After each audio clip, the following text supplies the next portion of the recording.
மக்களுக்கு பொதுவாக இருக்கக்கூடிய பிரச்சனை, உறவுகளை சேர்க்கணும் நிறைய பேர் நினைக்கிறாங்க.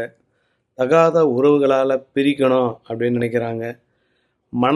ஒருத்தர் மனசை மாற்றி அவங்க நம்ம பக்கம் வசம் பண்ணணும் அப்படின்றாங்க. வியாபாரத்தை பெருக்கணும், அதுக்கு என்ன வழி அப்படின்னு கேட்குறாங்க. பணத்தை வர வைக்க கொடுத்த பணம் ஒருத்தர் திருப்பி வராது, அதை வர வைக்கணுன்றாங்க. தீய சக்திகள் உடம்புலேருந்து விரட்டணும்னு நினைக்கிறாங்க. இப்படி பல வகையான பிரச்சனைகளோடு மக்கள் இருக்கிறவங்களுக்கு இந்த சில பொருட்கள் உங்களுக்கு கை கொடுக்க வாய்ப்பு உண்டு. எல்லாமே முயற்சி தான். அனைத்து வகையான மூலிகை பொருட்கள் கிடைக்குது. கிட்டத்தட்ட எங்ககிட்ட ஏகப்பட்ட ஆயிரக்கணக்கான பொருள் இருக்குது. நீங்கள் உங்களுடைய பிரச்சனைக்கு பொருட்கள் மூலம் கூட தீர்வு காணலாம். இந்த வாய்ப்பை பயன்படுத்தி எங்கேயும் போய் அதிக பணம் கொடுத்து ஏமாறாமல் இருப்பதற்காக இந்த பதிவு போடப்படுகிறது. சமூக அக்கறையுடன் வாய்ப்பு இருக்கிறவங்க இதை பயன்படுத்தி கொள்ளலாம்.